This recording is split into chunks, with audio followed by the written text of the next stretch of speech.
Bonjour et bienvenue sur boursicoté.com pour cette analyse technique du CAC 40 en intraday où nous pouvons constater donc après repositionnement ici du support. Alors pourquoi j'ai repositionné ce support? Tout simplement parce que sur le précédent tracé ici où nous étions sur ce genre de dynamique, on n'avait pas une cassure assez franche à mon sens pour justifier ici une rupture de dynamique. On était à peu près... Voilà, on était comme ça. Alors, toutefois, d'un point de vue court terme, il faudra vérifier, mais on va se rendre compte finalement qu'avec ce nouveau tracé, on va être quasiment sur le même genre de signal. Donc, en repositionnant ici, voilà, le support sur cette zone, on obtient donc un support qui passe par deux points bas significatifs, et quelque part on va voir que les points de cassure vont être les mêmes. Ce matin je vous disais que sur l'ancien support on était venu le tester comme résistance et que si on commençait à s'écarter, eh bien il y aurait potentiel signe de retournement. On a quasiment la même chose ici avec ce support. Là on a ici une phase de stabilisation, on est presque venu chercher ici l'objectif qui était à 4562, on s'est arrêté à moins de 10 points de cette zone avant de marquer ici un petit signal baissier. On le voit bien ici sur la vue UT15 où nous avons ici une alternance de contact sur une quasi période de squeeze sur la bolle inférieure. Et depuis, on se positionne ici sous la moyenne mobile 20 exponentielle en collant ici à la bolle inférieure. Donc là, c'est le début d'une dynamique baissière. On avait une petite attaque ici sur la dynamique court terme. Finalement, on avait continué ici à monter en validant donc la rupture des 4515. Et bien finalement, c'est cette zone des 4515 qui va nous donner éventuellement un signal. Et ce que l'on peut constater, c'est que si la rupture de cette zone des 4515 intervient cet après-midi, on sera quasiment sur le même niveau de support que celui que je viens de repositionner. Donc en fait, même avec l'ancien support, le fait de rester au-dessus de 4515 n'invaliderait pas totalement la dynamique haussière qui est en cours. Donc on va prendre ici ce point de repère, 4515-20.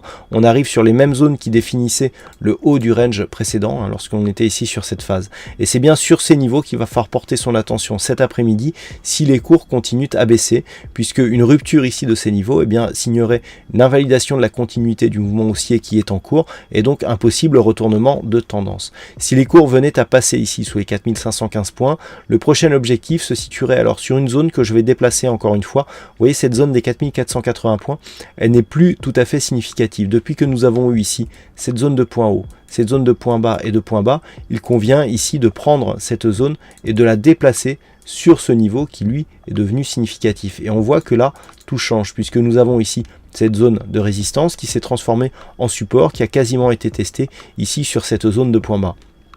En cas de rupture des 4515, c'est sur ces niveaux des 4492 qu'il va falloir regarder, puisque c'est sur une rupture de ces 4492 points que nous aurions une rupture des précédents points bas significatifs et donc une invalidation de la continuité, puisque cette zone de résistance ne serait plus zone de support. Donc en cas de rupture ici 4415, on invalide la poursuite de la dynamique haussière, donc on neutralise. Tant que l'on reste au-dessus des 4492, ça reste neutre. Par contre, sur rupture des 4492, on pourra prendre un biais baissier confirmé avec risque de consolidation et de retour ici sur le niveau des 4457 points. Je rappelle que tant que les cours restent ici au-delà des 4515, l'objectif est un contact sur le niveau des 4562 points, au-delà duquel on aurait des dynamiques court et moyen terme qui deviendraient haussières avec beaucoup plus de potentiel.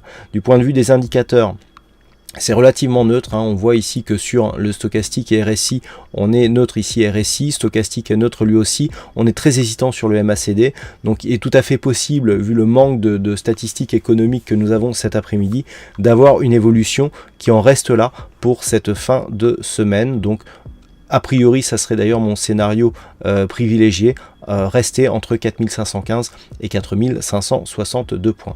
Voilà ce que l'on peut dire sur cette analyse technique du CAC 40 en intraday. Alors comme je vous l'ai dit, cet après-midi, très peu de statistiques économiques du côté des États-Unis. Donc on n'a rien à 14h30, on a des chiffres, quelques chiffres du commerce et des IPC du côté du Canada. Par contre, à 16h30, nous aurons des chiffres secondaires. On a quelques informations périphériques qui pourraient nous venir justement du sommet des dirigeants de l'Union européenne, mais rien de très important pour l'instant, attendu en tout cas à heure fixe. Voilà, donc passez une bonne séance. Je vous rappelle qu'à 14 h il y a trading live sur youtrading.fr, donc je vous attends nombreux. Et en attendant, et si on ne se recroise pas au détour d'un graphe, eh bien bonne chance dans vos trades et passez un bon week-end. À très bientôt.